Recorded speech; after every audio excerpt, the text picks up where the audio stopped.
that we read during Sukkot. And in Kohelet, it says there's a time for tearing and a time for sowing. Time for tearing, of course, is a sign of mourning. And as you guys were coming up with words to share about Dad, no doubt you're thinking, none of these words are adequate. I mean, to all the feelings that you have, not only feelings of admiration and feeling of gratitude for Paul, and the love that you shared for 36 years, for goodness sakes, and all of the experience that you had, cannot be summarized in some words. The feelings, yes, of gratitude, but then of frustration that for the last 3 years he had to suffer what he suffered, and all the things that you wanted to be able to continue to share with him. So then there's even anger, so from gratitude to anger to appreciation and love to frustration. And so what words are going to match, right? And so our ancestors said, sometimes it's just the expression of what really is. We're torn up. And so this tradition of tearing, of kriya, is that expression that notes all of the emotions that we have, saying all of them are real, all of them are authentic and honest, and all we can do right now is just to hope for a time where, yes, a time for tearing, but hopefully there'll be a time of sowing. And the sowing happens with that, the love that you have, the realization that everything that Paul fought for and he advocated for, together with Mala, that's ongoing. He poured himself into the family, into you guys. And so how best to honor his life's work than by living in the most loving and caring and value-filled way possible. And you gave him that. You gave him that sense of, wow, look what I did. Look what I accomplished in my life. And he's able to, Adam, what you and Ashley were able to give him just 3 weeks ago, and Eric, what you and Jennifer have with, goodness sakes, with Sophie and Mila and Charlie. You can look around and see those kids. I'm not even mentioning the dog. But he had that, and he realized everything I care about, it's going to continue on. So yes, we tear right now, but that sewing is sewing into the fabric of our determination. We're going to live in a way that will continue to make him proud. So if you're able to rise, as we tear this ribbon, we say, just tear it about a half an inch to an inch. Baruch atah Adonai, Eloheinu melech haolam, Dayan ha'emet. Just a little bit. So that makes it your tear, right? Good. Job, is the one who came up with that idea that Baruch Dayan ha'emet. Thank you, God, who's a judge of truth. Because of all the blessings, I should say, at the time of Kriya, that's not what comes naturally. I don't want to thank God for this, and I don't want to thank God for being judge of truth. But Job said, Adonai natan, Adonai lekan. What are we but mortal beings? We have life and it won't last forever. So he said, what I'm going to do is acknowledge those two parameters as medical truths of our mortality.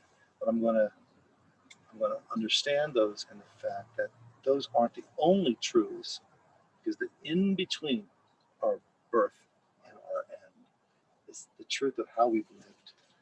And everyone who knew your beloved husband and your daddy knows that he was a truly loving, thoughtful, caring, passionate man who loved you, right? And that's his truth. So in reciting this blessing, we say, we do honor that. We have limited the number of days that we have in this world. Oh my goodness, let's make them true. And that's what he had. So we'll wait just a few more minutes then for and you'll tell me when you're ready, okay?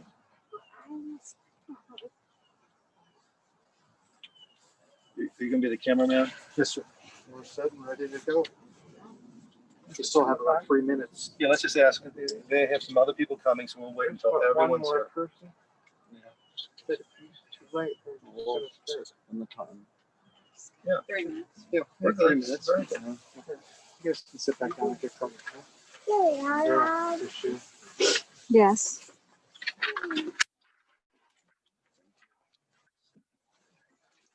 Anyone else? You're welcome. Yeah.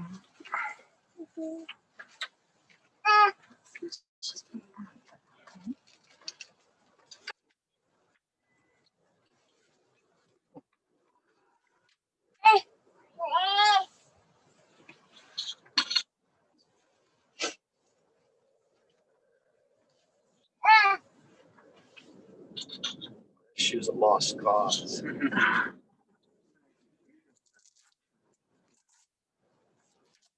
matter if that person is here or not, we'll start at 2. We'll start when you say we start. How's that? 2 o'clock. 2 o'clock. Official Google time says we can start. It's 1:59. Wait 1 minute. Post about the people logging on. You know. The people may not realize they need to have the app. Blah blah blah.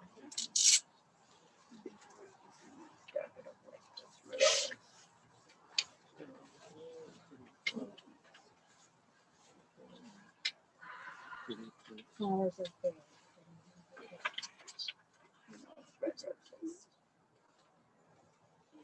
I didn't know that. Did you? Grandpa loved red roses. Those are You know what we could do? We could take one of our yellow ones out and paint it We're that one. ready. We're ready to start.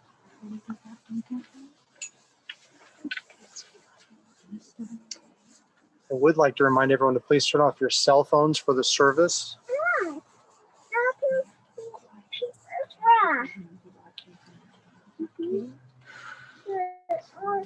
hope everyone can hear.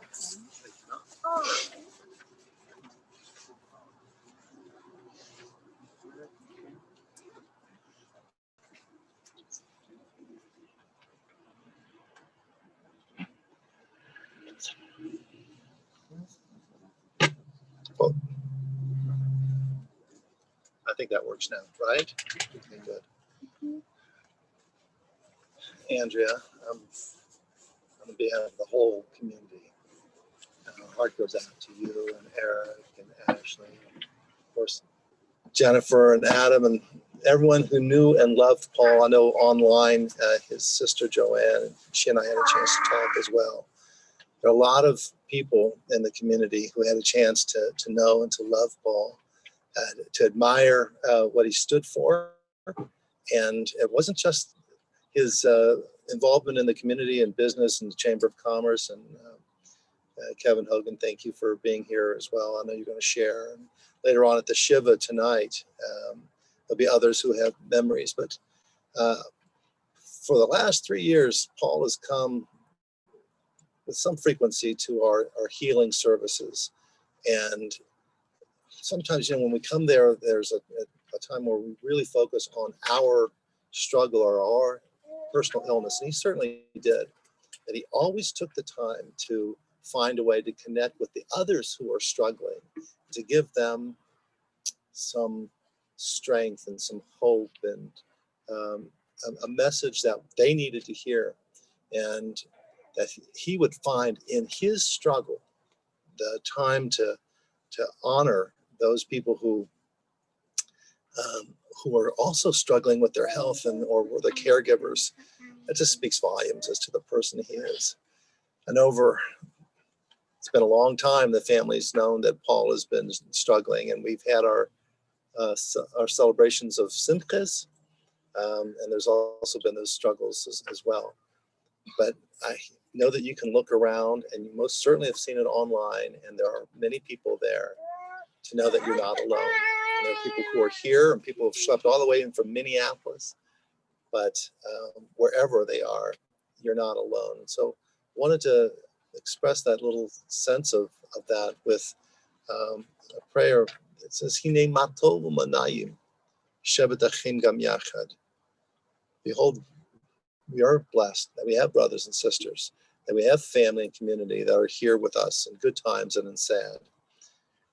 The 16th Psalm says, Shiviti Adonai nagdi tamid, kimimini balamot, lachen semach libi v'yagel kevodi, apisari yishkon lebetach, ki lo ta'azov nafshi l'shol, lo titein chasidcha le'erot shachet, todieni orech chayim, sovas mechodet banecha, ne'imod bamincha netzach. He says, I have set the eternal always before me. God is at my side, and I shall not be moved. Therefore does my heart exult, and my soul rejoices. My being is secure. You will not abandon me to death, nor let your faithful one see destruction. You show me the path of life. Your presence brings fullness of joy. Enduring happiness is your gift. The enduring happiness isn't immortality, isn't that we're going to live and survive everything. But it's rather being able to see the people that you love most in this world, to know that they're okay, that you've taken care of them, that they're going to carry on, they're going to take that legacy and that love and move into the future. And each of you gave Paul that gift. So for that, there'll be times of remembrance. And I wanted you to, if you have that sheet in front of you, a little booklet, and those who are online, I think a PDF was sent to you, will read responsibly. In the rising of the sun and in its going down, we remember him.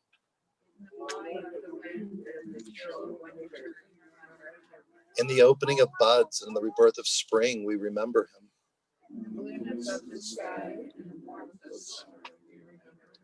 In the rustling of leaves and in the beauty of autumn, we remember him.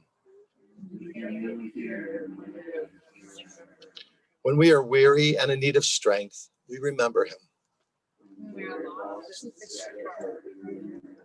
When we have joys we yearn to share, we will remember him.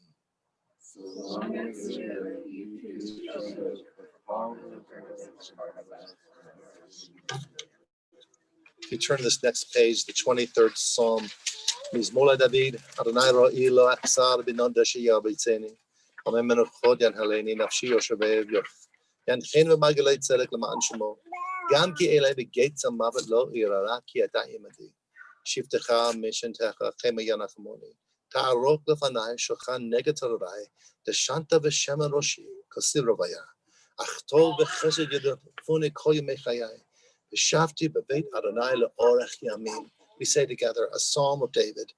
Adonai is my shepherd, I shall not want. God enables me to lie down in green pastures and leads me beside still waters. God restores my soul and guides me in paths of righteousness for the sake of the divine. Yea, though I walk through the valley of the shadow of death, I will fear no evil, for you are with me. Your rod and your staff, they comfort me. You have set a table before me in the presence of my enemies. You have anointed my cup with oil, my head with oil, my cup runneth over. Surely goodness and mercy shall follow me all the days of my life, and I shall dwell in the house of Adonai forever. Again, that speaks, you who are with him all the time, you can contradict. But in all of my meetings with him over these last 3 years, never heard him speak of great fear. I mean, he wanted to live, he wanted to survive. He was worried about you. But he didn't live these last 3 years in fear. He went to Israel and he had adventures, and he read and he thought and he explored his spirituality, and he deepened his connection with life itself, not in fear, but in wonder and appreciation. I mentioned a couple of times the book Kohelet, and I will later on as well in the service. It's that book that we read on Sukkot, and it speaks of, it's a metaphor of the changing of the seasons for the chapters of our life's journey. It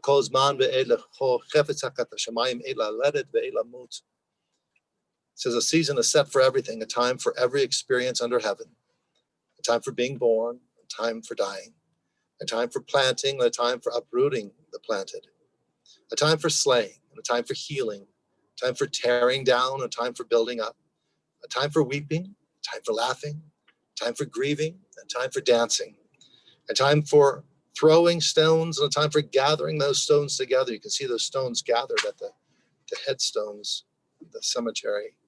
A time for embracing, and a time for refraining from embraces. A time for seeking, a time for losing. A time for keeping, and a time for letting go. A time for tearing, like that kriya that we just tore, that ribbon. And a time for sowing, the healing that comes from family and friends. A time for silence and a time for speaking. I say it's a time for silence because we can find no words adequate to share, to feel, to match up to our feelings. But then again, we can't let a good neshama, a good soul, pass this earth without extolling him and sharing some tribute. Tomorrow night, we begin the festival of Sukkot, the festival of booths, a traditional time of thanksgiving and reflection. It's a time during which we read Kohelet, as I mentioned, an extraordinary stream of consciousness as a collection of wisdom that sounds perfectly modern, with this oftentimes cynical exploration of the ultimate truisms of life and death, as Kohelet, the author, searches, albeit in vain, for meaning. One of the lines I wanted to focus on is, it says, a good name is better than precious ointment. It is better, he says, to go to the house of mourning than to the house of feasting. Now, the first part of that message is certainly understandable. A person's good name is more valuable than any treasure. Midrash teaches that throughout one's lifetime, we receive many names. There's the name we're given by our parents, the name that we're called by our friends, the names we're called by our spouse and children and grandchildren. There are the names we earn by the stint of our values and our reputation. Indeed, of all the accomplishments one can achieve, our Jewish tradition values one above all others, a Shem Tov, a good name. And Paul certainly earned the most precious of achievements, that of a good name, a glowing reputation. But it's the second part of that passage from Kohelet that gives us pause. It says, it's better to go to the house of mourning than to the house of feasting. Though racked with sadness at our loss, we only give ourselves the time to fully reflect on a person's life's journey when it has reached its mortal destiny. That's why our ancestors valued sober tributes and memories that are shared by mourners to the frivolous banter of a party. And so it is as we struggle with the passing of Paul Rosenberg.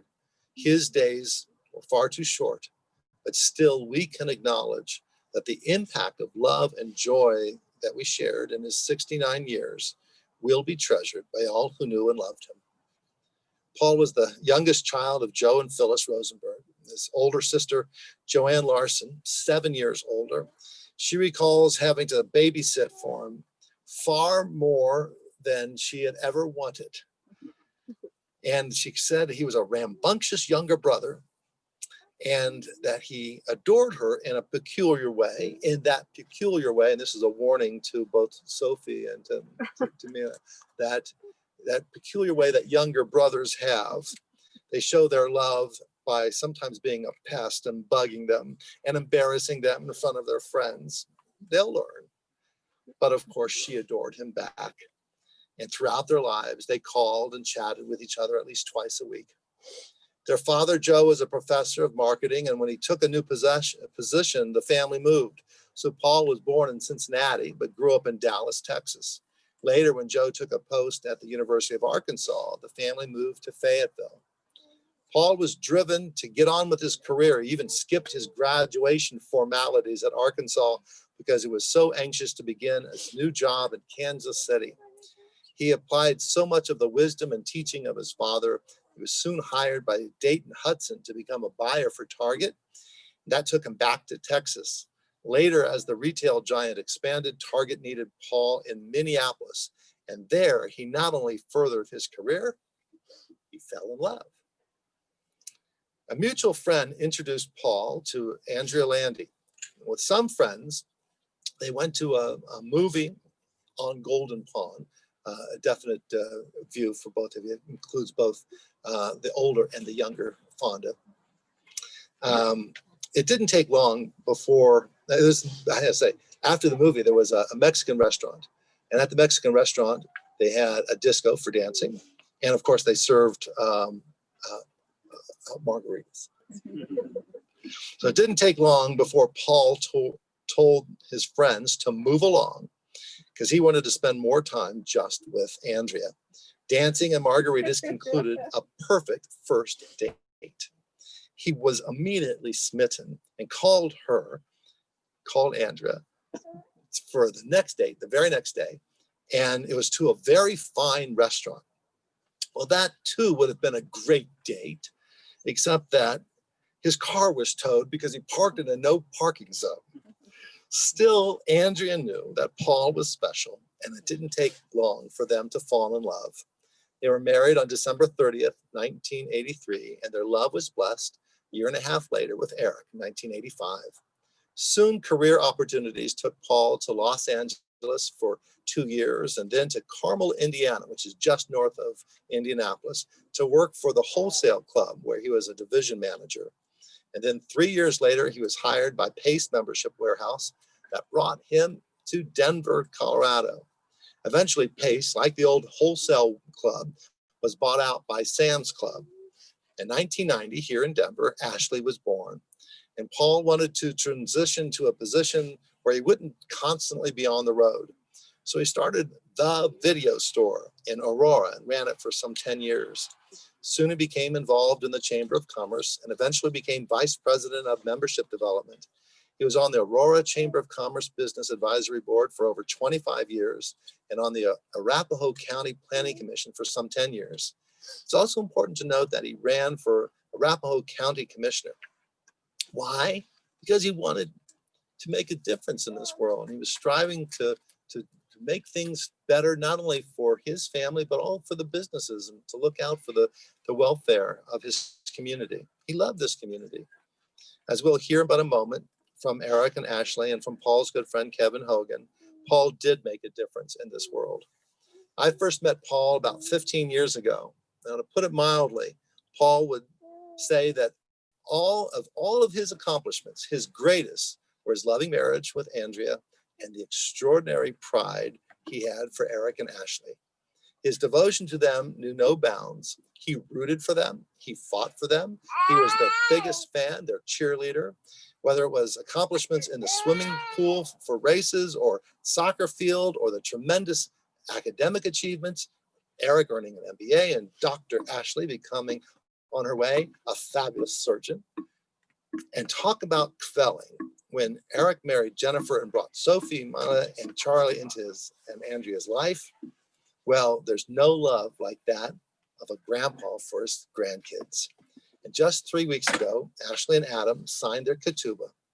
Paul was blessed to witness the simcha. Of all the things a father wants to accomplish, the most significant is knowing that he's taking care of his family. Paul, who succeeded beyond measure. 3 years ago, when Paul was diagnosed with prostate cancer, he knew he was facing a terrible ordeal. It would have been too much for most people, but Paul used every moment to deepen his faith, to deepen his love. He explored Israel with Eric and frequently came to our Temple Sinai healing services I mentioned to teach, to comfort, and to inspire. And over the past few days, I've had so many people express to me how much Paul has meant to them. I have these online lunch and learn classes and Parashat Shavua class and the discussion on Yom Kippur, and I have this lesson planned. They all want to talk about your daddy. In the short 69 years, Paul Rosenberg made an impression on our lives that will last for generations. Zichrono livracha. May he be remembered as a blessing.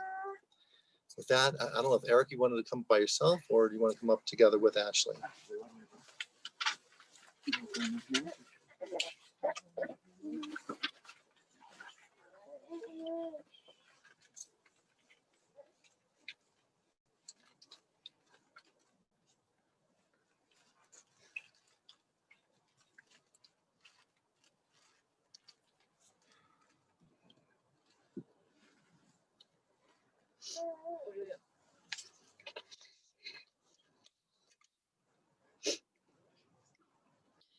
Hello, everyone. First off, sorry in advance because I won't be able to keep it together. I really struggled to find the right words for this moment. I never really have trouble finding my words, but I did for this. So mostly I'm just going to talk about me and my relationship with my father. I want to thank you all for being here and those tuning in virtually as well. It's challenging to go through the loss of my father, but more so to not be able to be surrounded by all of our friends and family amidst the pandemic. The silver lining is that so many of you are able to tune in that would not have been able to be here, as far as from Mexico, Canada, and Israel. The amount of love and outpouring of support for my father makes me feel glad he was able to touch so many lives like he did for me. He really gave more than he took, and I think you would all agree. My dad was dedicated, caring, driven, and passionate. He really could work a crowd and definitely lit up the dance floor. I'm so thankful for my dad because he shaped me into the person that I've become today. I have a strong work ethic because of him. His long fought battles campaigning for county commissioner demonstrated dedication towards me. He urged me to work hard and excel at everything I did, from selling the highest number of Girl Scout cookies in the region to extra swim practices just to make it to the championship swim meet. My dad was always there, encouraging me to swim faster, defend the soccer goal better, and achieve more. I will always remember the sound of my dad's voice, towering over the others. Go Ashley, each stroke I took at the swim meet. I love to travel because of him. His career as a buyer allowed him to travel throughout Asia and instilled a sense of adventure within him. He later passed this on to me by searching the internet for programs and experiences where I could travel. I will always remember the experiences he allowed me to have, like surfing camp in San Diego, whitewater rafting camp in Colorado, and soccer camp in both Italy and Spain, to name a few. I love art because of him. I will always remember him taking me to the Denver Art Museum each month, participating in the kids' scavenger hunts to learn about each artist and each piece. It led me to take art history classes and developed a passion for viewing art that will last throughout my life. I love food because of him. I will always remember him taking me to new restaurants and experiencing new cuisines. It was always a special treat when my dad would take me on a daddy-daughter date for sushi. I continue to have a passion for eating at new restaurants and trying new things thanks to him. I went to Arkansas because of him. Every year, for as long as I remember, we would go to Arkansas to visit my grandparents and make a special trip to see my dad's name engraved on the sidewalk at the University of Arkansas. Only now, after attending and experiencing the same joy it brought him, I can understand his pride and passion, often visiting my own name and his a short distance apart. It was special to share our passion for the Arkansas Razorback football team, and I will greatly miss calling the Hogs with him and discussing the shortfalls of the team each year. I'm a doctor because of him. He, like my grandfather, prioritized education for me from a young age. When my dad realized my potential early in elementary school, he searched for opportunities to give me to enhance my education and make me more well-rounded and support my future. He would spend weekends taking me to special Saturday workshops for kids at the University of Denver on different topics such as physics and robotics. Once a month, he took me to the telescopes and planetarium night where we could look at everyone's big telescopes and learn about the stars together. His encouragement led me to take anatomy one summer, where I discovered my passion for the human body. Once I told him I wanted to be a doctor after the class, he pushed to help me achieve my best, whatever it took, paying for tutors, taking me to college tours, encouraging me to reach my goal any way that he knew how. I think we can all agree one of my dad's proudest days was the day I graduated from medical school. Though it was 5 years ago, to this day, a picture of me proudly receiving my medical school diploma remains as his phone background. I'm a fighter because of him. He fought a long and tough battle with prostate cancer. He fought it head on and fiercely overcame pain and weakness to live and be with us. Though it overcame him, I think he overcame all odds thrown against him and made it to so many experiences that he had hoped for. Since his diagnosis, he spent more time with his granddaughter, Sophie, made it to the birth of granddaughter, Mila, and his grandson, Charlie, all things I know he wanted in his heart. He watched the development of my relationship with Adam and pushed himself as hard as he could to make it to our engagement ceremony just 3 weeks ago. I'm the person I am because of everything both he and my mom have done for me. I always have strived to make him proud, to get the better grade, swim faster, get the scholarship, go to Africa, do better. I'm thankful for him every moment of every day and will continue to be for the rest of my life. Thank you, Dad. for making me into the strong and independent woman I am today. I will miss his daily good morning gorgeous texts, his evening phone calls, asking me which surgeries I completed that day, what I learned, and how I could improve for the following day. My dad was a hard worker for the community, an incredible friend, brother, husband, father, and grandfather. I know we can all agree we were lucky to have known him. I want to end with a quote from his beloved Barack Obama, which I think describes my dad's outlook on life and fight with his battle with cancer. You can't give up on your passion if things don't work right away. You can't lose heart or grow cynical if there are twists and turns on your journey. The cynics may be the loudest voices, but I promise you they will accomplish the least. It's those folks who stay at it, those who do the long, hard, committed work of change that gradually push this country in the right direction and make the most lasting difference. Thank you.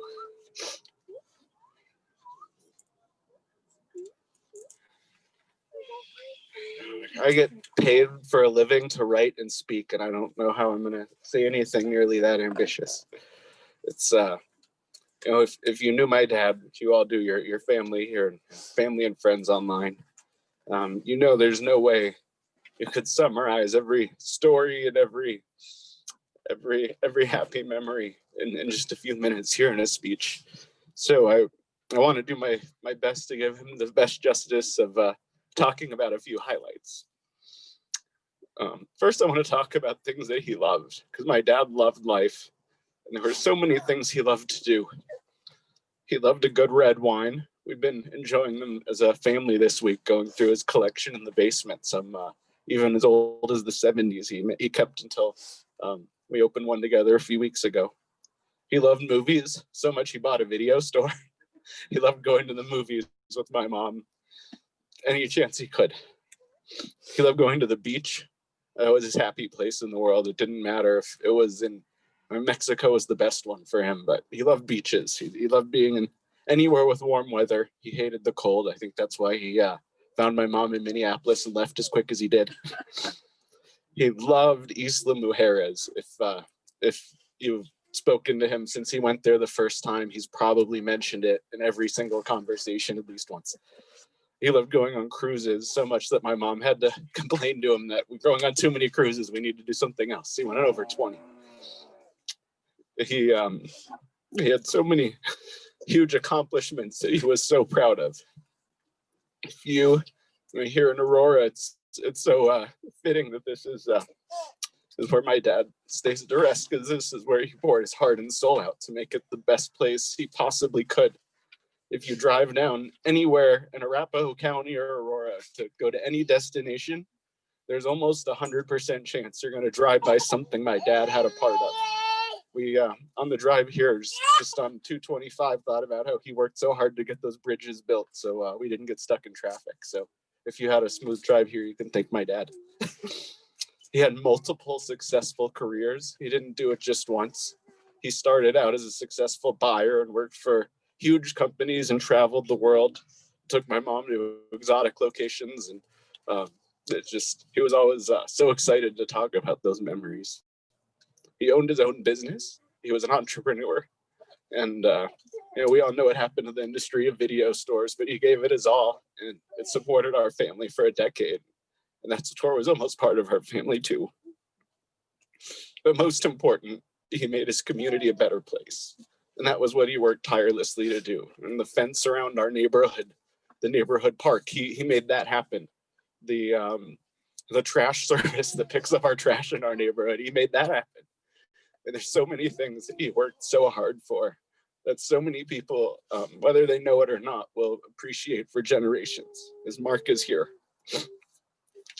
But even more important than all those things that he did for the community and the world was his family. It was us, those of us sitting here, and my Aunt Joanne, who I wish could be here with us as well.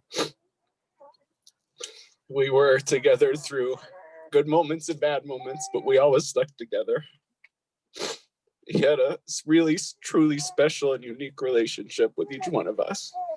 And my sister, Dr. Ashley, I think, and we all know how much that was a pride and joy every single time she got a new degree or a new accomplishment. He was there cheering her on and was probably a big force behind why what was able to happen. And the same is true of me.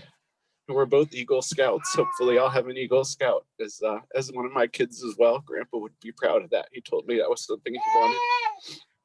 My whole education, he was there to make sure I made the right choices and studied hard even when I didn't want to. And he always told me with my mom, I could always get a 4.0 if I really wanted to, but I cared more about playing video games. But I worked hard enough to get to where I wanted in life. And my dad's who made that happen. We always talked about stocks and politics, and I'll miss that so much. Just a few weeks ago, I helped him place his last stock trade, and it's in the money, Dad. It was a good one. And even more important, maybe, than his relationship with me and my sister, is my mom. My mom and Dad were together for about 40 years. That's a really long time. I remember at my wedding, I said, when I was marrying Jennifer, wow, forever is a long time. And I know it's not really a Jewish thing to say, rich or poor, sickness and health, but my mom and dad really stuck together through all of those things together, through the best of times and the worst of times. And there was always so much love. His biggest worries whenever we talked over the last few years was that my mom would be taken care of and that my mom would be okay. And a week and a half ago, I made my dad a promise that I would always take care of her. And Mom and Dad, I promise you still, I will always take care of you and I will always be there for you. In his memory, my dad would, he'd want us all to keep making the world a better place. And truly, in his memory, if there's anyone you love that's 50 or older, make sure they get a PSA test every year. Because my dad could still be here today if he had had one of those tests. So really, truly, tell every man you love to get one of those tests every year. And if you have a doctor that says otherwise, get a new doctor. And always, every day when you wake up, if you're in Aurora or Arapahoe County, look at all the things and think about my dad and all he helped accomplish here and follow his lead. And be inspired to keep making your community a better place. Thank you.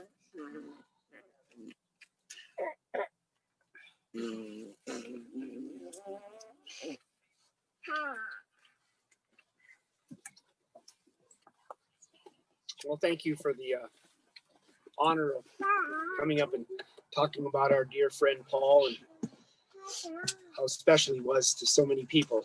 Just even in this area here, I look over at the Fitzsimmons Anschutz campus that he helped develop with all of us. And so I'm really so proud to be here. Again, may he be remembered as a blessing. Paul, with his loving family at his side this week, passed away. When Paul was born, he raised the bar. Those who met him, who worked with him, and who really loved him felt his presence. We feel his presence today. His life leaves a lasting impact because it's how he chose to be accountable to each and every one of us in moments like this too. Paul's life reflected the love he brought to that which he cared about most, and that's his family, his cherished family. Especially when he had those two beautiful young granddaughters born, Sophie and Mila. And then I think in November when Charlie, I love that name, Charlie Rosenberg, was born. Paul was so proud. Jennifer, you did a great job. Paul, if we didn't hear it one time at work, we'd hear it a half a dozen times every day that we worked together. Not only myself, but of course our employees and staff and volunteers. But what we heard about was things you've already heard a little bit about. Eric being a Boy Scout, getting a full ride to CU. He was so proud of you, Eric. But once Ashley became a doctor, you actually moved down the ladder a little bit. And Paul talked about Ashley every day also. Adam, congratulations. You've married a wonderful doctor. Paul also cherished, as we heard, about traveling to unforgettable places with his loving wife, Andrea. Those trips were the hallmark of Paul's life. I think he chose the wrong professions. He should have been a travel agent. He knew the best flights, the best cruises, the best places to go. And we had a lot of fun when he'd come back telling us all about those experiences of a lifetime. Born in Cincinnati and, of course, raised in Arkansas and Texas, he was a true Arkansas Razorback. I'm not going to make the Arkansas Razorback yell right now, but we always had fun. Paul's father, as we heard, was an esteemed professor at the University of Arkansas, working and writing papers on such people as Dillard's, Sam's Club. He knew these entrepreneurs, and he passed that spirit on to Paul. Paul moved, of course, here to Colorado, but he met in the winter wonderland of Minneapolis, St. Paul, of course, the love of his life. We were first met, Paul and I, was at a membership drive, and we were both volunteers. I really didn't know Paul. All I knew is I was on a team of 12 people, and we brought in one membership. Paul was on a team of 12, and he brought in 10, and the team brought in only one other. So a gentleman named Ben Lewis knew at that time, if Paul could do that as a volunteer, we needed to hire him as our membership director, and so we did. Right at the time, though, he still owned the video store. And I think, Andrew, you probably spent more time working there because he was doing the chamber work too. But I know at nights, you guys would go in, and of course the industry changed and you guys closed the store up. And Paul, we were fortunate to have him still continue to work with us. He graduated, 1972 from Arkansas, and I know his roommate Steve was not able to make it up here, and I know Steve is listening today from Texas. So hello, Steve. Paul, of course, loved that business world. And he went on for many, many years, as we heard, sitting on the business advisory board that's appointed by city council members here in Aurora for 20 years. The job I think I was amazed at is he was on the planning commission. Most of the things that happened in Arapahoe County in the last 15 years, Paul had a piece of it. But to read up all the backup material, the evenings he must have been doing that. He did it with love and with honor, and he was truly recognized that by the development community. He also sat on a REAP board. It's really surprising, kind of a city boy, but REAP is the Regional Economic Advancement Partnership out here east on the I-70 corridor. Paul enjoyed his time out there and then fell in love with the county, of course, Arapahoe, and ran for Arapahoe County Commissioner twice. Each time he actually got about 20,000 votes. He just needed 21 to win, 21,000. Today, I truly believe Paul would probably be elected and serve the county and the communities that he loves so much.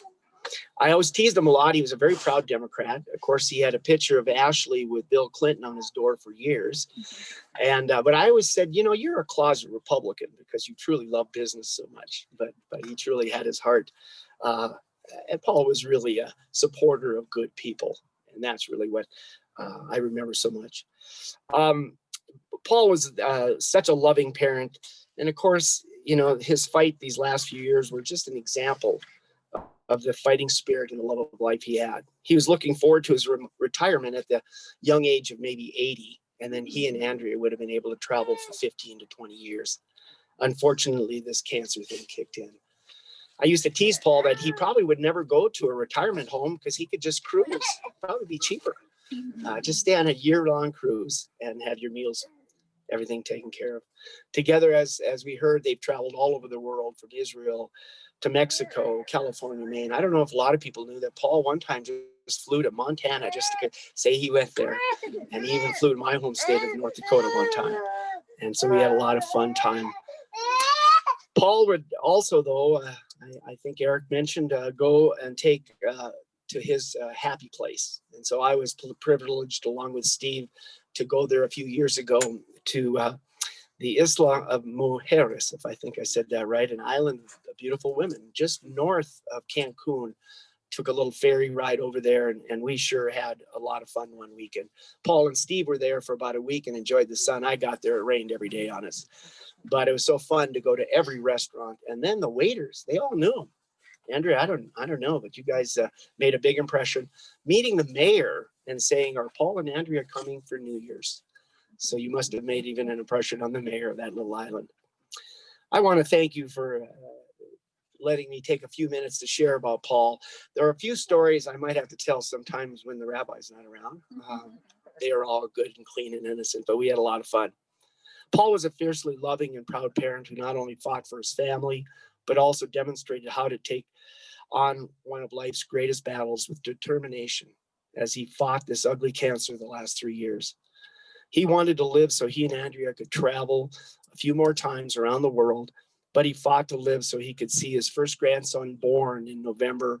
And of course, now Adam getting married to Ashley here in the near future is a situation I think he will be there as you walk down the aisle in spirit. Paul lives on through his children and now, of course, through his grandchildren. And so thank you for the time to say a few words. A lot of people are on, I believe, YouTube, mayors, county commissioners, General Assembly, leaders of the business community have been sending notes to me to pass on to you and the family. What a good friend he was, and just a lot of fun. So we miss those stories every day. So hopefully you can come by and visit us at the chamber, and we'll embellish and maybe tell a few stories as they grow in time, but they are always cherished and close to our hearts. So thank you so much, Rabbi. Thank you much for the family and friends. Thank you.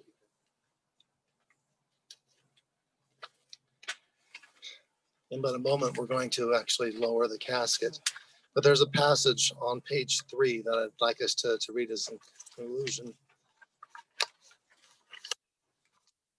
says, birth is a beginning and death a destination, but life is a journey, a going, a growing from stage to stage, from childhood to maturity and youth to age, from innocence to awareness and ignorance to knowing, from foolishness to discretion, and then perhaps to wisdom, from weakness to strength, or strength to weakness, and often back again, from health to sickness and back we pray to health again, from offense to forgiveness, from loneliness to love, from joy to gratitude, from pain to compassion, and grief to understanding, from fear to faith, from defeat to defeat to defeat. And so looking backward or ahead, we see that victory lies not at some high place along the way, but in having made the journey stage by stage, a sacred pilgrimage. Birth is a beginning and death a destination, but life is a journey, a sacred pilgrimage made stage by stage, from birth to death to life everlasting. Eric, I know that Dad would have been very appreciative of what we have here. This Jim Cohen and Feldman's has provided some earth from Jerusalem, actually from the Mount Olives, that gravesite that is the most sacred place because it oversees the Temple Mount. And not everyone can be buried there, but they arranged so that we have some of that earth here. So when we lower the casket, we're going to place, I'm going to give you a little bit of the earth from Jerusalem, and then we'll take some of the earth here and make sure that we protect his body. And as we do so, if you're able to rise, please do.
I'm going to give you some too. Come.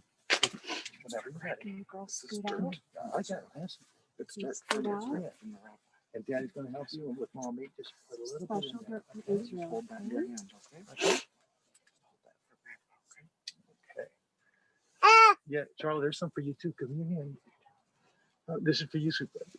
That's for you. Okay? Well, no. Come. Right in his fingers.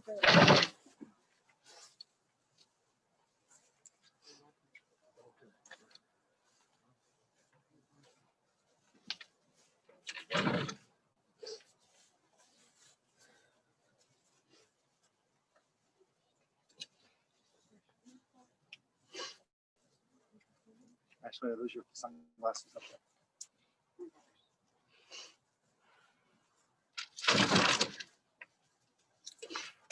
ברוך אתה אדוני אלוהינו מלך העולם, אשר יצר אתכם בצאתו.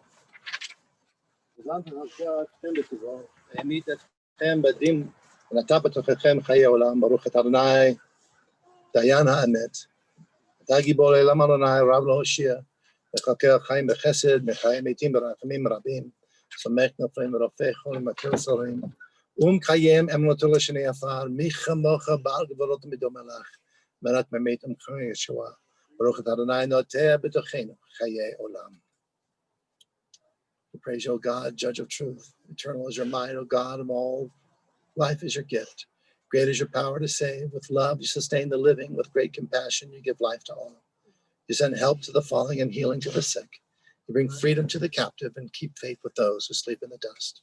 We praise you, O God, who implants eternal life within us.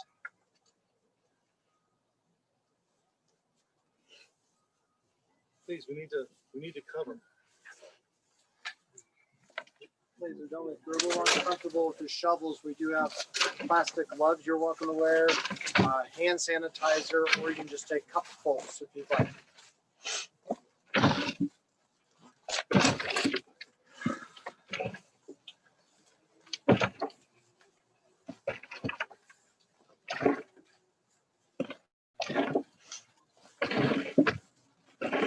When you're finished with your shoveling, don't hand the shovel to the next person.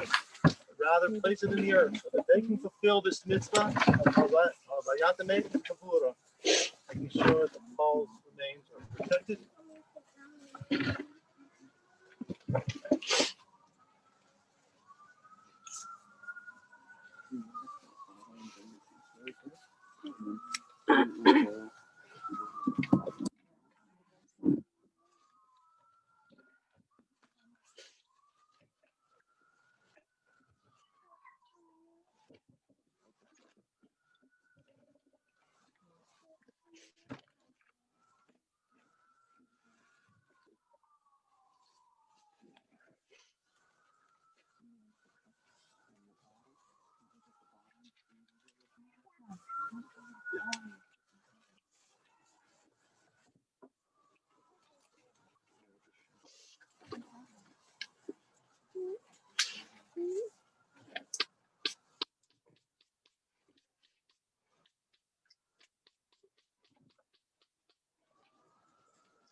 Here's another one.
Thank you.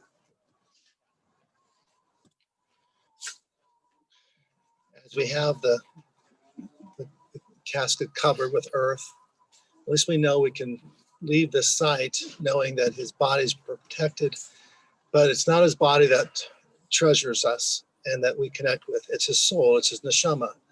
And on page 4, you find the words to El Malei Rachamim that makes reference to his neshama, his soul. And it says, Yitzro b'tzor ha'chayim et nishmato, that his soul is bound up in the bond of everlasting life. And so it is as we remember him and honor him and live thinking about him. His soul lives on with us.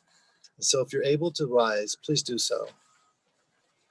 We refer to his Hebrew name, Shlomo ben Yosef El Malei Rachamim Shochein Bamaromim Hamse Menucha Nechona Al Kanvei Hashchina B'Ma'alot Kedoshim U'Tohorim K'Zohar Ki HaMazirim Et Nishmat Shlomo ben Yosef B'Sara Shalach Lo Olamo Began Eden Dieh Menuchato Lachen Balarachamim Yastirehu Beseta Kenafav Leholamim Bitzroh HaChaim Ed Nishmato Adonai Unachalato Bianot Bashalom Al Mishkavo Benomar Amen.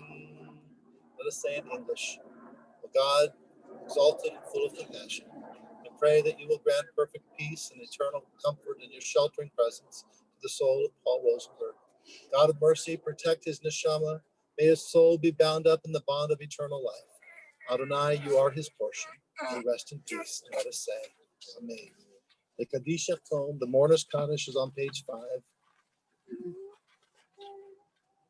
We say, Yitgadal, v'yitgadash shemei rabba, ve'alma devarach chirote, ve'yamlich malchote, ve'chayecho, ve'yameachon, ve'chayedecho be'et Yisrael, ba'agala v'zman kari v'imru, Amen.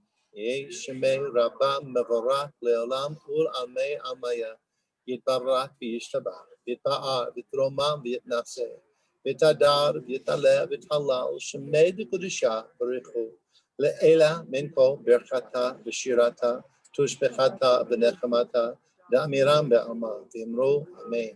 Yeh shalom rabba min shemaya v'chayim aleinu v'al kol Yisrael v'imru amen.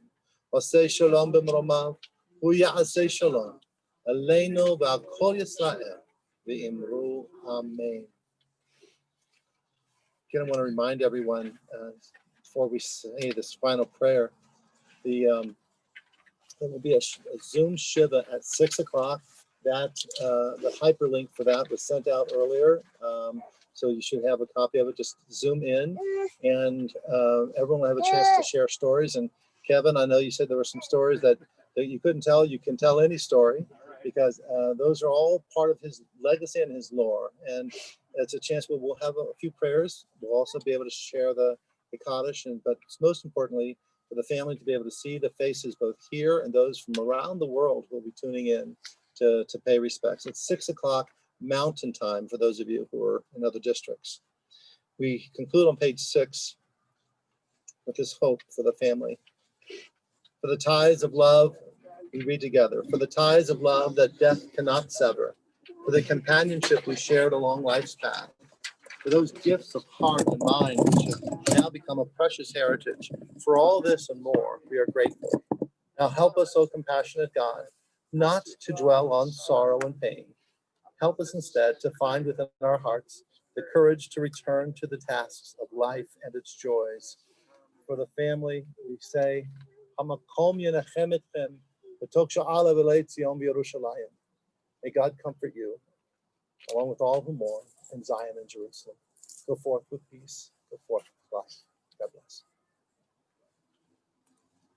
Ladies and gentlemen, thank you. That does conclude our service.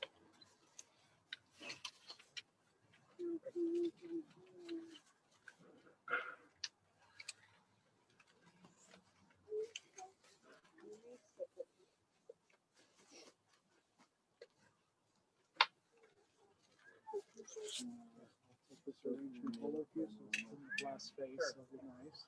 You want the other arrangement too? Put whatever you want in the one. You can do that too, whatever you wish. Okay. Okay.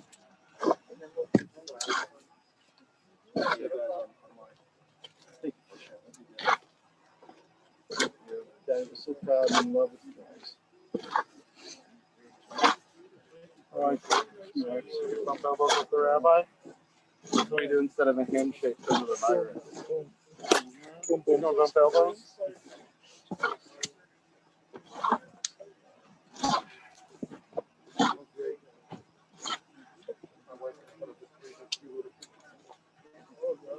And goodbye to Grandpa. Yeah. They're a lot of fun. Oh, sure. This is where he'll stay now. We can always come here to visit him whenever we want, okay? Whenever we miss him, we can always come back.